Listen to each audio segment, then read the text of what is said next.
Good morning, ladies and gentlemen, and welcome to the Colombo Air Symposium 2023, which will be conducted under the overarching theme of fostering shared air interests in the Indian Ocean region, focusing on geopolitical cooperation, complexities, and compulsions. The symposium this year is conducted under the direct guidance and supervision of the Commander of the Air Force, Air Marshal Udeni Rajapaksa. The Chief Guest, Honorable Sagala Ratnayaka, the National Security Advisor to the Honorable President of the Democratic Socialist Republic of Sri Lanka, Keynote Speaker of the inaugural ceremony of the Colombo Air Symposium, Professor Adam Leong Kokwei. This time, the topic is fostering shared interests in the Indian Ocean region at a time that the Indian Ocean region has transformed from being a mere passage of maritime trade to a major global nexus of players on security, strategic, economic, environmental, and social issues.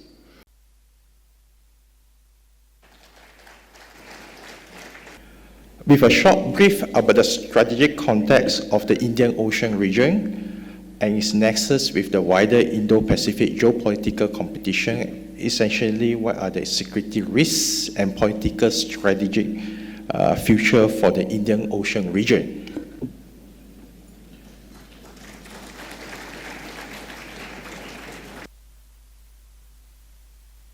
Our first presenter is Group Captain P.N. Unatilaka. Cohesive airspace management of the IOR in collaboration with regional authorities to counter emerging non-traditional threats. Second speaker to the audience, Group Captain Mike Jordan. Before I move on, though, I probably ought to explain why this Royal Air Force officer is up here talking to you. Now, the Central Flying School's role is to train instructors, to develop instructors, and to assure our instructional techniques.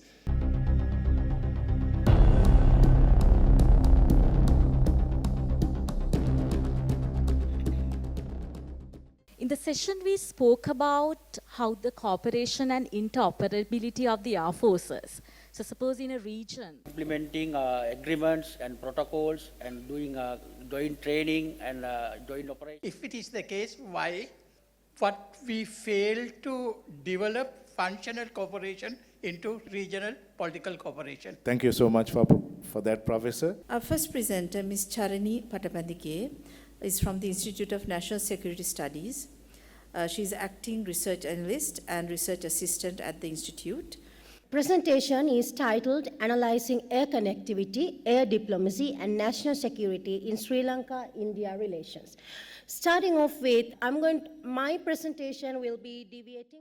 So I think any professional military needs to consider change. I'm here to talk about air safety management and the management of risk.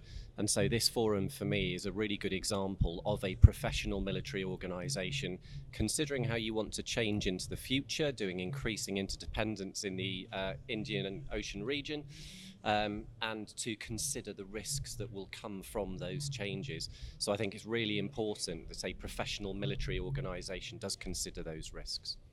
So again, I think that consideration of change, I think in considering how you want to do business, you will understand what change is coming, what risks come as a result of that change, and you'll be able to effectively manage the change and manage the risk as a result. So I think it's really important that you and your team look across the diplomatic, international, military and economic spheres to consider all the possible change that might happen. I'm the Netherlands Defense Attaché for Sri Lanka.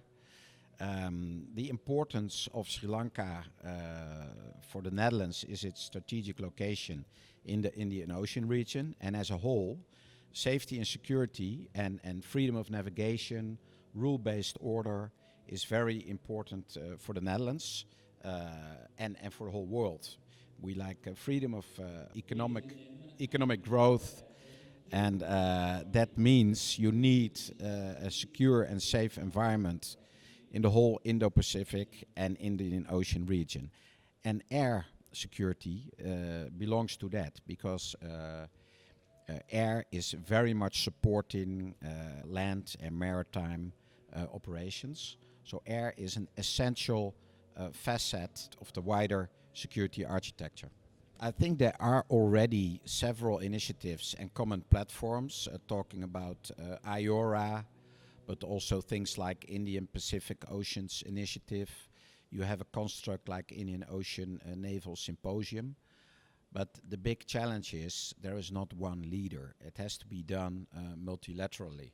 So you need a multilateral governance structure. And that's the big challenge because countries have to cooperate, have to be willing to cooperate to set up a structure like that.